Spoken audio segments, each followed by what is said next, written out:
তো বন্ধুরা, তোমরা অন স্ক্রিন দেখতে পাচ্ছ এই যে প্রশ্নগুলো, এগুলো বিভিন্ন রেলের এক্সামে এসেছে। তো এই প্রশ্নগুলো আমরা আলোচনা করব। তো তোমরা সকলে জানো, যদি আমাদের চ্যানেলের সঙ্গে তোমরা যদি যুক্ত হয়ে রয়েছো, তো তোমরা সকলে জানো যে আমাদের এই চ্যানেলে প্রিভিয়াস ইয়ারের এলপির কোশ্চেন আমরা আলোচনা করেছি, এবং আরও যে শিফট বা যে কোশ্চেনগুলো বাকি রয়েছে সেগুলো আমরা পরের ভিডিওতে আলোচনা করব। চিন্তার কোনো কারণ নেই। এবং তোমাদের মধ্যে একজন কমেন্ট করে বলেছো যে গ্রুপ ডির প্রিভিয়াস ইয়ার কোশ্চেন পেপার চাই, তো অবশ্যই সেগুলো আমাদের একেবারে রেডি হয়ে আছে। তোমরা এই প্রশ্নগুলো দেখো। আমরা কিন্তু এই সায়েন্সটাকে একটু ভালো করে দেখছি, কারণ এখানে নাম্বার পাওয়া খুবই সোজা। তো চলো আর বেশি কিছু বলছি না, ভিডিওটা শুরু করছি। তো দেখো, প্রথম প্রশ্ন কি রয়েছে, স্বরের মধ্যে সবচেয়ে কম কম্পাঙ্কের সুরটাকে আমরা কী বলবো? তো এটা এলপির প্রিভিয়াস ইয়ারের কোশ্চেন। তো এর যে সঠিক উত্তর সেটা হচ্ছে মূল সুর বলবো। অর্থাৎ স্বরের মধ্যে সবচেয়ে কম কম্পাঙ্কের যে সুর, সেই সুরটাকে আমরা বলবো মূল সুর। নেক্সট, অনুদৈর্ঘ্য তরঙ্গ চলাচল করে কিসের মাধ্যমে? তো দেখো, অনুদৈর্ঘ্য চলাচল কিন্তু সবের মাধ্যমে করে। অর্থাৎ সে কঠিন হোক, তরল হোক, গ্যাসীয়, যে কোনো বস্তুরে হোক না কেন, মানে যে কোনো হয়ে থাকে এই বস্তুগুলা, সেগুলোর মধ্যে কিন্তু চলাচল করবে। তারপর প্রশ্ন, কোনটি শব্দ তরঙ্গের বৈশিষ্ট্য নয়? তো দেখো, শব্দের মাধ্যমে শব্দের বেগ বিভিন্ন করে না। অবশ্যই আমরা জানি যে শব্দের মাধ্যমে কোনো শব্দের বেগ বিভিন্ন করে না, এটা কিন্তু বৈশিষ্ট্য। শব্দের বেগ উষ্ণতার উপর নির্ভর করে না। তো দেখো, শব্দের বেগ কিন্তু উষ্ণতার উপর নির্ভর করে, এখানে করে হবে, এখানে না লিখে দিয়েছে, তাই আমরা এটাকে ভুল ধরে নিচ্ছি। নেক্সট, স্টেথোস্কোপ কোন ঘটনার ব্যবহারিক প্রয়োগ? তোমরা এটা সকলে জানো, এটা কি হবে? শব্দের প্রতিফলন হবে।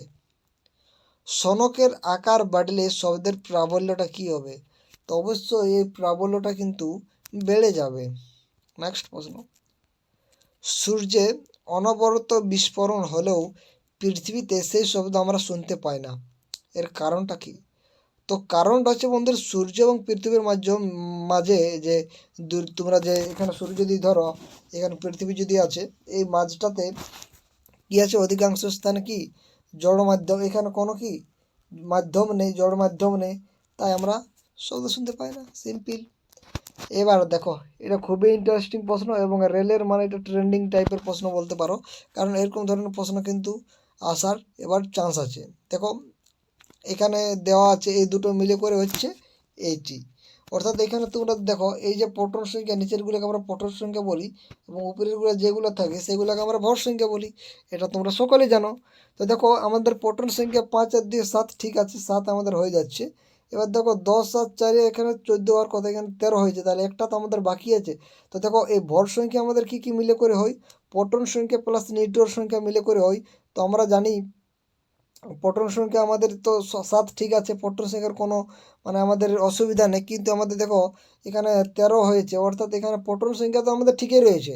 তোমরা দেখতে পাচ্ছ এখানে প্রোটন সংখ্যা 7, মানে প্রোটন সংখ্যার তো কোনো চেঞ্জ নেই। তাহলে অবশ্যই আমরা ওয়াইটাকে আমরা প্রোটন সংখ্যা বা ইলেকট্রন সংখ্যা আছে একই ব্যাপার, আমরা বলতে পারছি না। তোমরা এখানে অনেকে আলফা বলবে, কিন্তু আলফার চিহ্ন এরকম, এটা আমরা বলতে পারছি না, তাই আমাদের এটা হবে কি নিউট্রন সংখ্যা।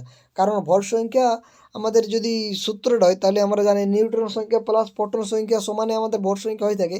এবার যদি আমাদের নিউট্রন সংখ্যা কিন্তু মানে সমান আমরা পেয়ে যাচ্ছি, তোমরা দেখতে পাচ্ছি দুটো ইকুয়েশন থেকে, তাহলে আমাদের প্রোটন সংখ্যা সবই মানে আর প্রোটন সংখ্যা আমাদের একই রয়েছে।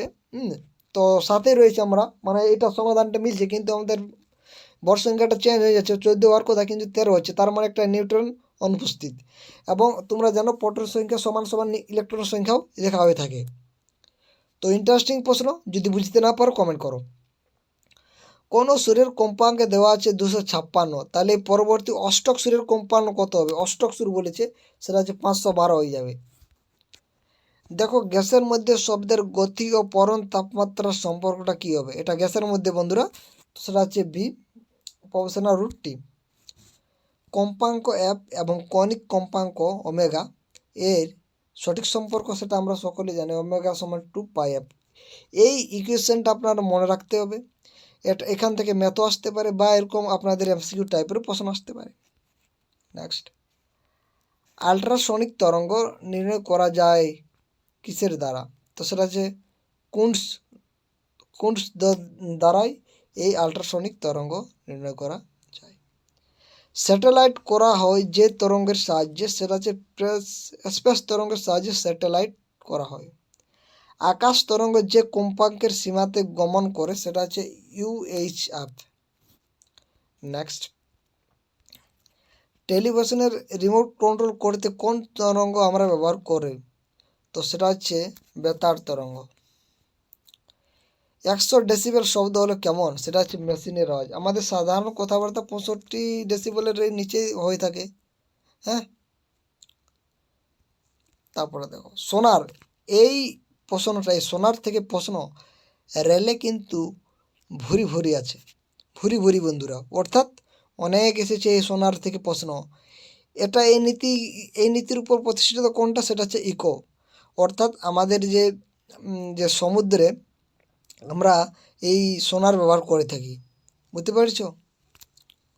এবং কী জন্য ব্যবহার করে থাকি তোমরা সেটা সকলেই জানো। আমাদের এই সোনার ব্যবহার করি এবং সেখান থেকে আমরা শব্দের তরঙ্গ পাঠাই, এবং যেখানে জড় মাধ্যম থাকে সেখান থেকে আমাদের কী হয়? প্রতিক্রিয়া পাই। যদি না থাকে তার মানে আমরা বুঝতে পারি সেখানে কোনো জড় মাধ্যম নেই, তার মানে এখানে আমাদের জাহাজটি এগিয়ে নিয়ে যাওয়া যাবে, বুঝতে পারছো? এই জন্য আমরা সোনার ইউজ করি। তারপরে দেখো এক্স রশ্মির আবিষ্কারক কে? তো সেটা হচ্ছে রন্টজেন। খুবই ইম্পর্টেন্ট প্রশ্ন, মনে রাখবে। ওভেনে কোনটি নীতির ব্যবহার হয়? তো ওভেনে অবশ্যই অণুদের আপনারা বলবেন না, সেটা হচ্ছে অণুতরঙ্গর নীতি ইউজ করা হয়। কঠিন, তরল ও গ্যাসীয়র মধ্যে কোন মাধ্যমে শব্দের বেগ সবচেয়ে কম হবে বলেছে? তো দেখো কঠিন মাধ্যমে তো শব্দের বেশি হবে, এটা আমরা সকলে জানি, তো কম গ্যাসীয় হবে। মানুষের দেহের অস্বাভাবিকগত টিউমার নির্ণয় করতে ব্যবহার করে কোনটা? তো সেটা হচ্ছে শব্দের তরঙ্গ বা আল্ট্রাসনিক। এসআই পদ্ধতিতে তরঙ্গ দৈর্ঘ্যের একক হচ্ছে মিটার। এটা তোমরা মনে রাখতে হবে বন্ধুরা, এটা অনেকেই ভুল করে, তার জন্যই প্রশ্নটা ইম্পর্ট্যান্ট। শব্দের উৎস হচ্ছে কি? সেটা হচ্ছে কম্পনশীল বস্তু, সেখান থেকে শব্দের উৎপত্তি বা উৎস। যেখানে কোনো বস্তু যদি কম্পন করছে তার মানে সেখানে শব্দ অবশ্যই উৎপন্ন হবে। নেক্সট প্রশ্ন, তাপমাত্রা পরিবর্তনের সঙ্গে শব্দের কোন ধর্ম পরিবর্তিত হয়? সেটা হচ্ছে তরঙ্গ দৈর্ঘ্য। মানুষের কটি ভোকাল কর্ড আছে? সেটা হচ্ছে 2টি। নেক্সট, একটি হুইস্টন ব্রিজে পরপর 4টি বাহুর রোধ যথাক্রমে দেওয়া আছে, তোমরা দেখতে পাচ্ছ অন স্ক্রিন, 15, 12, 4, 10। এই 10-এর সঙ্গে কত রোধ সমান্তরাল লাগালে ব্রিজ সাম্য অবস্থান করবে? তো সেটা হচ্ছে 10। নিচের মাধ্যমগুলির ভেতর দিয়ে শব্দের গতি মাপা যায়, অর্থাৎ সবচেয়ে গতি মাপা যদি যে আমরা কোন সিকোয়েন্সটা সঠিক করব? তো প্রথমে আমরা বায়ু, তারপরে আমরা নেব জল, তারপরে আমরা নেব তামা, তারপরে ইস্পাত। অর্থাৎ ইস্পাত দিয়ে সবচেয়ে বেশি গতিতে শব্দের তরঙ্গ আমাদের যায়। ওটির ঘনত্ব H2-র ঘনত্বের 16 গুণ। তাদের শব্দের গতির অনুপাতটা হবে 4:1।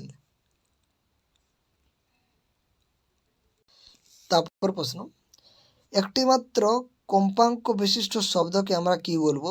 দেখো একটি মাত্র বলেছে এখানে, তাই এটা আমাদের মূল সুর হচ্ছে না সঠিক উত্তর। মূল সুরের প্রশ্নটা তোমরা সকলে জানো, এর আগে আমরা একটু আগে আলোচনা করলাম।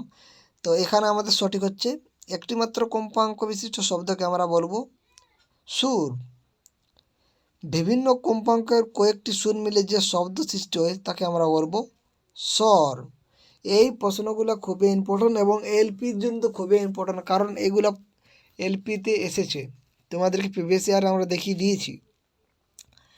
মানুষের প্রতি সেকেন্ডে কটি পদ্যাংশ উচ্চারণ করতে পারে? সেকেন্ডে বলেছি 5টি। সূর্য থেকে নির্গত কোন রশ্মির তরঙ্গ দৈর্ঘ্য সবচেয়ে বেশি হয়? সেটা হচ্ছে অবলোহিত রশ্মি। অবলোহিত রশ্মির তরঙ্গ দৈর্ঘ্যটা কত হয়ে থাকে? তো 10⁻⁻4 সেন্টিমিটার হয়ে থাকে। গামা রশ্মি পাওয়া যায় যে প্রাকৃতিক উৎসে, সেটা হচ্ছে কোথায়? সেটা হচ্ছে রেডন গ্যাসে আমাদের গামা রশ্মি আমরা দেখতে পাই। আয়নোস্ফিয়ার স্তরের উপাদান হচ্ছে কোনটা? সেটা হচ্ছে ইলেকট্রন এবং ধনাত্মক আয়ন। নেক্সট, আধুনিক মত অনুযায়ী আলোর প্রকৃতি হচ্ছে কি? তো সেটা হচ্ছে কণা। আলোর সর্বোচ্চ গতিবেগ যার মধ্যে দিয়ে, সেটা হচ্ছে শূন্যস্থানের মধ্যে দিয়ে আলোর সর্বোচ্চ গতিবেগ। যখন চোখ বিভিন্ন দূরত্বে অবস্থিত বস্তুসমূহকে দেখে তখন কোনটি অপরিবর্তিত থাকে? তো সেটা হচ্ছে চক্ষু লেন্স থেকে প্রতিবিম্ব দূরত্ব, এটা অপরিবর্তিত থাকে। একটি একবর্ণী আলোকরশ্মি μ1 প্রতিসরাঙ্কের মাধ্যমে থেকে μ2 প্রতিসরাঙ্কের, এই যে μ2টা বড় বলছে, তাহলে মাধ্যমে প্রবেশ করলে আলোর কি হবে? তো গতিবেগ এই যে μ2/μ1 ভগ্নাংশে হ্রাস পাবে। মরুভূমির মরীচিকা একটি প্রাকৃতিক কোন ঘটনা? সেটা হচ্ছে অভ্যন্তরীণ পূর্ণ প্রতিফলনের ঘটনা। তো আজকে আমরা এখানে শেষ করে দিচ্ছি ভিডিওটি। তোমাদের কেমন লাগলো ভিডিওটা অবশ্যই কমেন্ট করে জানাতে পারো। তো বন্ধুরা, ভিডিওটা শেষ পর্যন্ত দেখার জন্য আপনাদেরকে অসংখ্য ধন্যবাদ।